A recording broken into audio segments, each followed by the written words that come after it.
Hello and welcome back to another classic Doctor Who review. The Doctor's got himself a new body and so do I, so let's dive right in and see how this new Doctor fares against the returning sinister Daleks.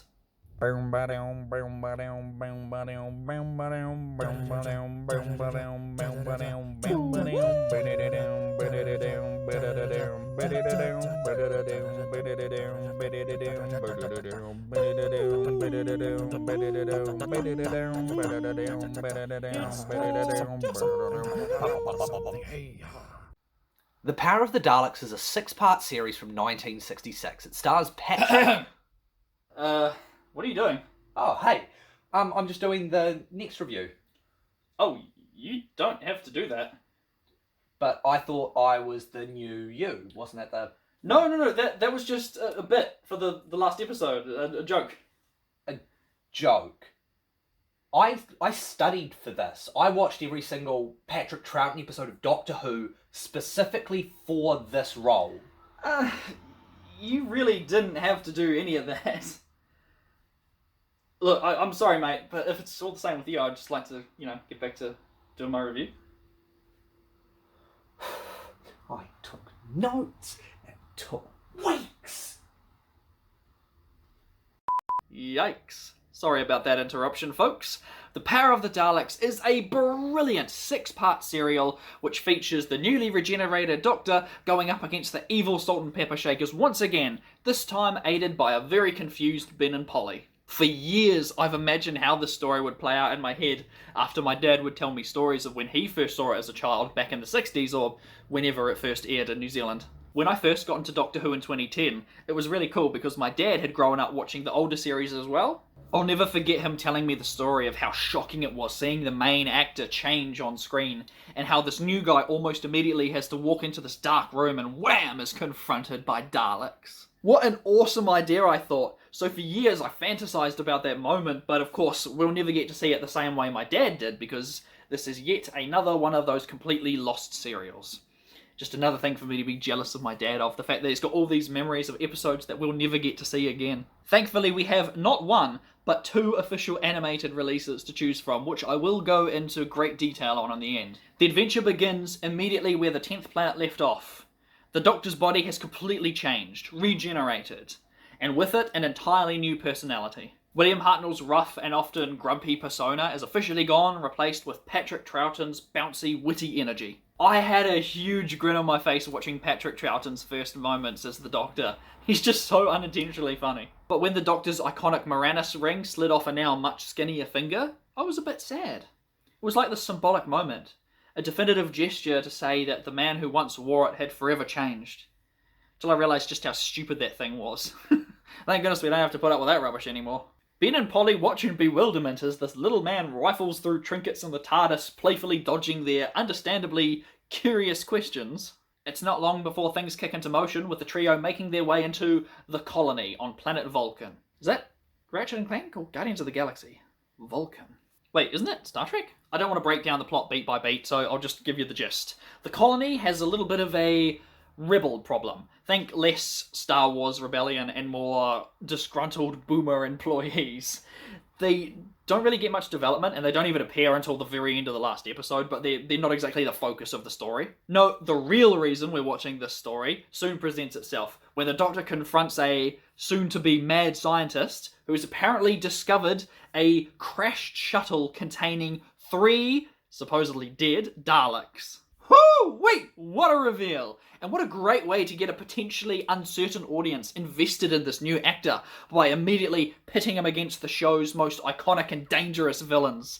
And they pulled out all the stops for this one, as we'll soon see. Of course, they don't stay dead for long, and we catch a brief glimpse of one scuttering away like a facehugger from Aliens. They've clearly undergone a little bit of a design change, like the alien that is, not the actual tin case of the Dalek, where the weird claw design from their first actual appearance in the Daleks is sort of changed to be more of like a putty with like tendrils or something, like a jellyfish of sorts. And of course all the higher-ups at this colony blatantly choose to ignore the Doctor's warnings, instead choosing to believe the Daleks' phony "We are your servants, we mean you no harm" routine. Yeah, you can easily see where the modern Series 5's Victory of the Daleks stole that idea wholesale from. Thankfully, we don't have to worry about rainbow Daleks in this story. No, there's actually some really good stuff here, with the Doctor trying to thwart the Daleks' evil plans and save the fools who have been easily manipulated by them. But of course, we as an audience know what's coming, and when it finally arrives, oh boy, these Daleks do not hold back. It's no great spoiler to say the Daleks do a fair bit of exterminating here, but this is the Daleks at their most deadly. It's a straight massacre, with soldiers and rebels alike being guns down left and right. Bodies are sprawled along corridors in a display of absolute carnage while these haunting Daleks patrol the hallways looking for survivors. There are numerous side characters with their own subplots and dynamics that I haven't talked about, but believe me, they all weave together wonderfully.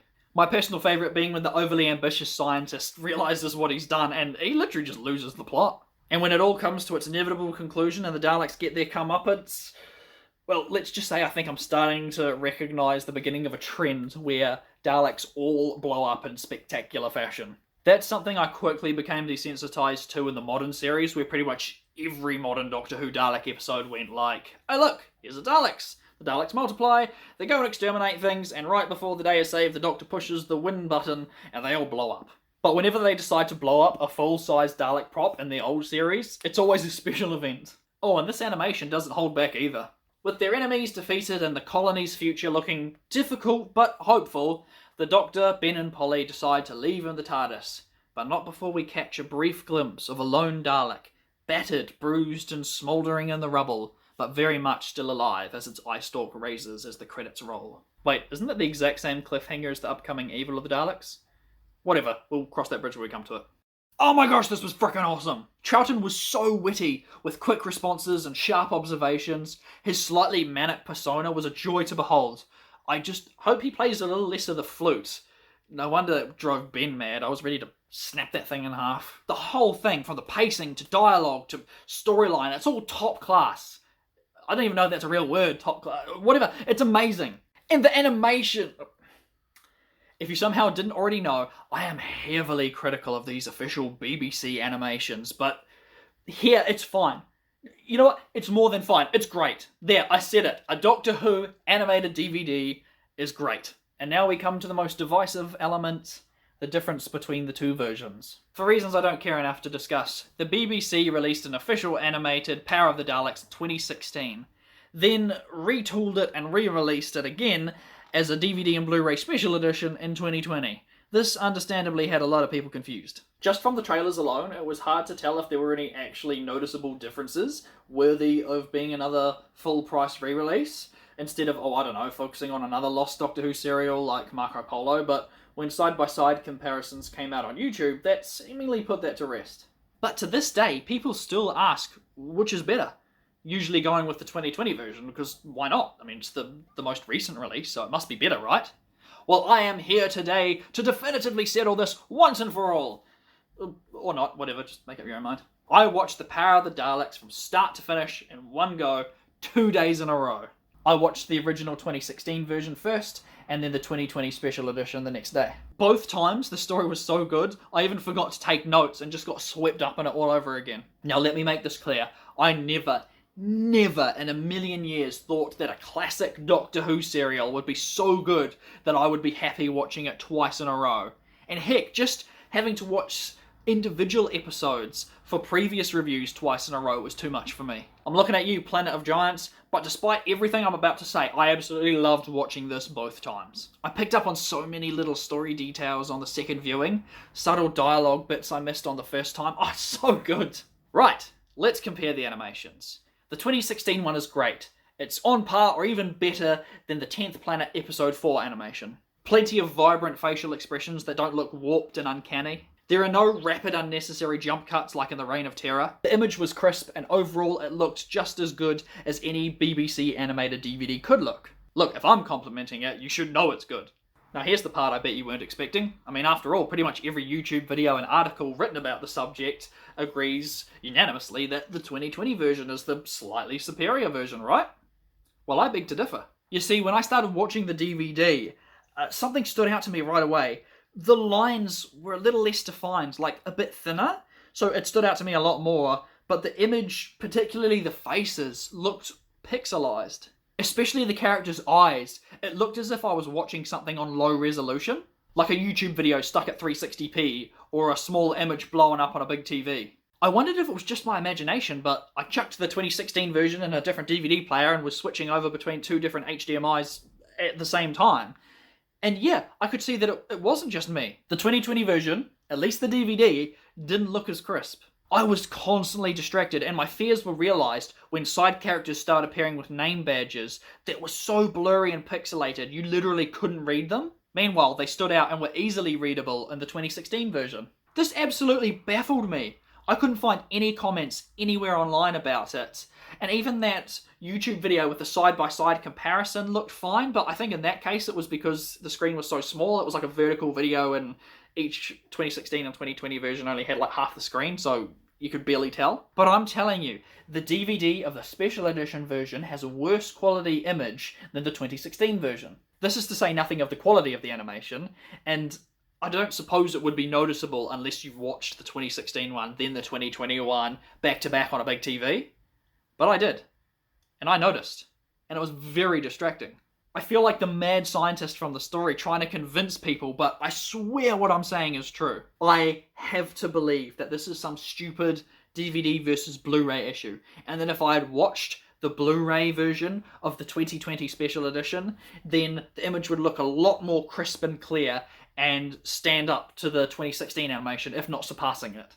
Fun story time, I actually asked for the original 2016 Power of the Daleks for Christmas last year because it was $30, which is, too much to go out and buy a 5-year-old DVD, but kind of a perfect Christmas present idea. Well, days after getting it for Christmas, I saw it for $4 on JB Hi-Fi Australia. Unbelievable. Well, I thought to myself. The only reason I was on JB Hi-Fi Australia was to see if they had that awesome steelbook of The Evil of the Daleks, because screw paying $95 to get it imported from the UK. They didn't have it, but I did see that they had a special edition, which I decided to buy as part of a bigger order. It wasn't until later that I realised that I had just bought the special edition of Power of the Daleks and not Evil of the Daleks, hence why I own both versions in the first place. What an idiot. And trust me, I would never buy 2 copies of the same story. What an absolute waste of money. Ah! You saw nothing. Where was I before story time? Ah yes, the animation. So, is a slightly worse image quality enough for me to declare the 26th version the winner? Not necessarily. Besides, if you're sitting down for a 2.5-hour Dalek story, you're more likely going to get used to it pretty quickly. Unless you're me, in which case it distracted you the whole time. Unfortunately, that's not the only difference the special edition brings. While most of it is barely distinguishable enough to be considered superior, the special edition does technically have a bit more polish. A mixture of alternately framed camera shots, more revamped movement, and fluid facial expressions. Technically it could be seen as an improvement, but I did happen to notice a lighting glitch on a 3D Dalek model where a shadow kept flickering on and off. They did remove a 15-second portion of animation where the Doctor does a little jig while playing his flute, which, really? Was the animation that bad you had to take it out and put it as an Easter egg on the DVD when, guess what, the 2016 version did just fine? They added motion blur to a lot of the scenes that contained quick movement, which one article praised, but why? Why deliberately add motion blur? Is it really that much more immersive? And finally, they chose to completely neglect the checkerboard design of the Doctor's iconic trousers because it was apparently too hard to animate correctly. But guess what else? The 2016 version did just fine. Look, I'm not here to tell you which version is better, but for me personally, I'm going to prefer the 2016 DVD. Maybe the Blu-ray version of the special edition fares much better, but I'll leave that up to you. If you're deciding which one to buy, and for some reason you've come to this video for that, well, like I said, it's your choice, but if you are leaning towards the special edition, definitely try and get that Blu-ray. If you live in Australia, then just buy the $4 original version from JB Hi-Fi before it's gone forever and you literally can't buy it anymore, like those stupid limited edition Blu-ray collections that I can't get anymore. If you already have the 2016 version and you're thinking of upgrading, don't. Unless you're a special features buff, in which case, yeah, the 2020 version does have a few extra bonuses to it, which I guess is the only real reason worth upgrading. The 2016 2-disc and 2020 3-disc versions are both packed with special features, including Tom Baker narrated audiobooks, a complete telesnap reconstruction, Neither of them had a full colour animated version, which is what I thought the special edition was, so maybe that contributed to my eventual disappointment when I sat down and realised, oh, I get to watch it in black and white again. Anyway, apparently a whole crap ton of effort went into remastering picture and audio for these special features, so I felt bad if I didn't at least mention it here, despite me not having watched them yet. And that's it! The power of the Daleks kicks off the Second Doctor's time in the TARDIS with an absolute banger, and I cannot recommend it enough. Thank you all so much for joining me yet again on another adventure, and what a long adventure it's been. Unfortunately, there's no official animation for next week's episode, so it's back to good old crappy Daily Motion to watch The Highlanders. Thank you for watching. Hopefully you'll see me next week. Have a great day. I need to go get a haircut.